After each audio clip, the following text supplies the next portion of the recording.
Hi, this is Michael, San Diego Skateboard Longboard Race Club. I'm going to share a little tutorial on, if you're running big wheels, how to open up your wheel wells, and also some info on raising the trucks. This tutorial will include a visual demonstration, including a little bit of the procedure that I use, but even more importantly, I'm going to share some details right now that you should consider before doing this. Going down a list, I would say only do it on a Canadian hard rock maple, all wood deck, or a Wisconsin maple. Our club deck, and for friends and members, this is a Wisconsin maple deck, very stout, very sturdy. Through numerous boards that I've worked on, 4 inches is about the minimum of the neck here that you want to go.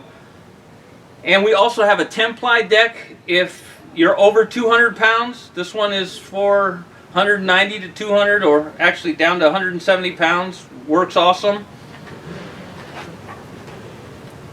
I would not suggest making this mod on a imported deck. A lot of the decks have wood that are a mixture of woods, and they have a lot of flex, which weakens it for structural strength.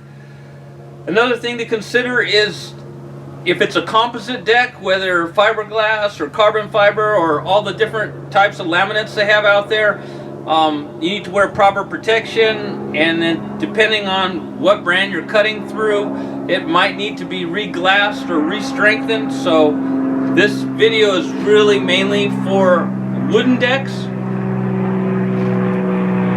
Make sure that if you're going to open this up, that it's no longer, it's not an 8-ply deck.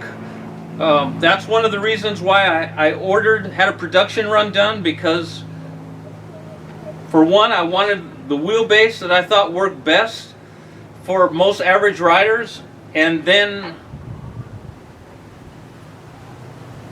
I couldn't find many 9-ply companies. They were starting to make a lot of 8-plies, a lot of composites, and I like to customize the decks. So anyway, here we go. Getting past all that, it's important to pre-build the board to see how much you actually want to cut out. And I'm thinking, like I said earlier, 4 inches is about as narrow on the neck as I want to go. And I'll put the base plate in with the 4 screws, and it generally is a pretty good straight line in order to make a mark here, and then you would make another mark after you line up the second line. Do the same thing on the opposite side. You can choose any number, any circular device. This is a 73 millimeter wheel, and then I marked it when I kind of figured out the size of the cutout, and that way I could move the wheel all around and have put it in the same position on all 4 positions. And from here we're just going to go and clamp the board down and use this is a belt sander. It's kind of old school, 3 by 24 inch. Got a nice coarse belt on it. After I clamp it down, I'll show you quickly. We'll speed through it as far as time lapse. But I'm going to route all 4 of these sides, and then from there, just clean it up with the, with a hand sander, just to get the rough edges off.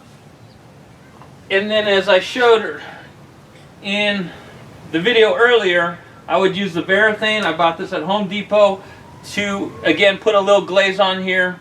This stuff works great. Alright, after you make the mod, you might want to put a protective finish on the area of the wheel well. Now, after numerous, and I mean numerous, attempts to find a good protective seal, I get this at Home Depot. It's a gloss Varathane spar urethane. It's water based, it's outdoor, comes in the can and the spray. I will warn you with the spray can though, that nozzle clogs up. So unless you got a selection of spray nozzles, make sure you read the directions. I've tried everything, putting it in hot water, try to clean it, but they seem to clog up after you leave it alone for a couple days. So I usually just use the brush on in the can. Again, I get it at Home Depot. And it cleans up pretty easy too. Just don't be sloppy with it, you'll regret it. You can also spray it on, but these nozzles die. So unless you got a lot of work to do, I really would suggest buying the can. Without further ado, let me clamp this down, and when I get ready to start sanding, you'll see how it's done. Alright, before I sand out these openings, these wheel wells, always put some paper underneath. A lot of you will have a nice design, or you want to protect the wood if you got a brand new deck. And then, of course, the level, center level right here, clamp it on, make sure it's in the center, and then rather than sand all four, I'm just going to do one just in the, I don't want to get the camera dusty, so obviously you can just parlay that into the vision of me going around and doing the deck all around. Now, when you're holding this belt sander, you want it to be actually horizontal, parallel, looking at all the angles. You don't want to lean it this way, you don't want to lean it that way. You actually work yourself into there, and then also you can put it like an angle. As you drop the handle down right here, it puts a little deeper cut on the bottom side. Sometimes that works perfect. You're trying to take as little bit of this wood out as possible. So hey, let's get it going. Power's good. Here we go.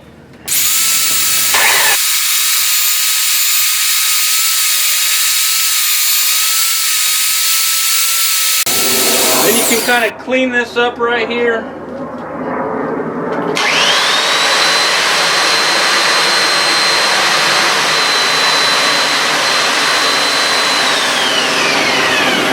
Same thing goes.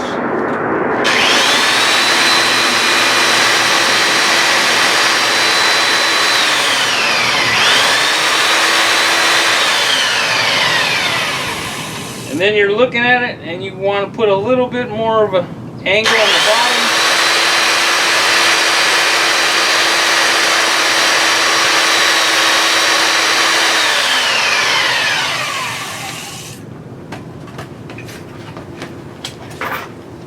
Finish up with the hand sander.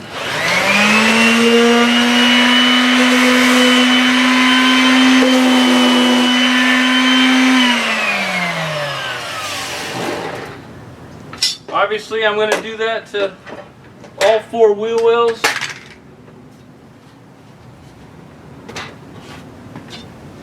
Now I can get a little bit more particular with that, but you see how nice and smooth that is. Anyway, so that's how you do it. Hope that helps you. And I'm just going to continue on and do the four. And the next clip will be to cut the wedges to go on top of the board. Alright, taking a look at the commuter / trainer board, you can see the wedges now. How I've de-wedged the trucks, turning them into basically a 44-degree truck. For the next portion of the video, I'm going to talk a little bit about the wedges that I use to raise the trucks.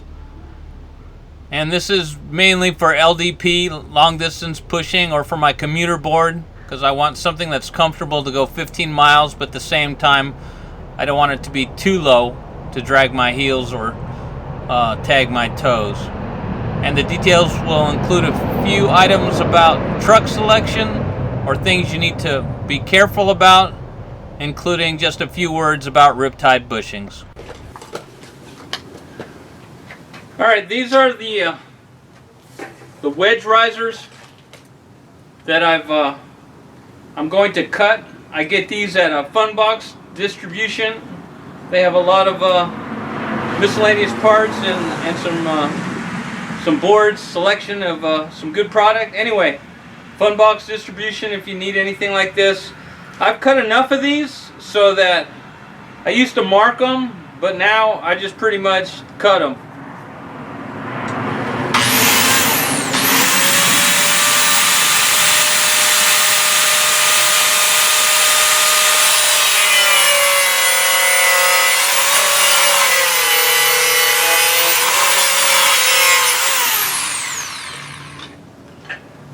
Alright, then of course I would flip it, cut these pieces off.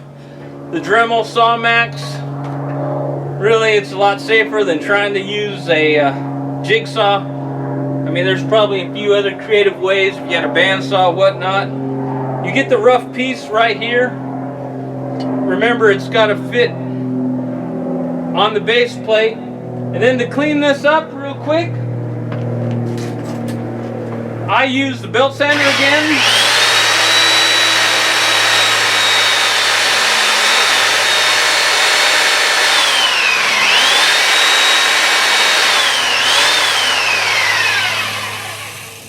Cleans it up. Anyway, might not see that too good, but in the spirit of saving some time, we can let it go at that.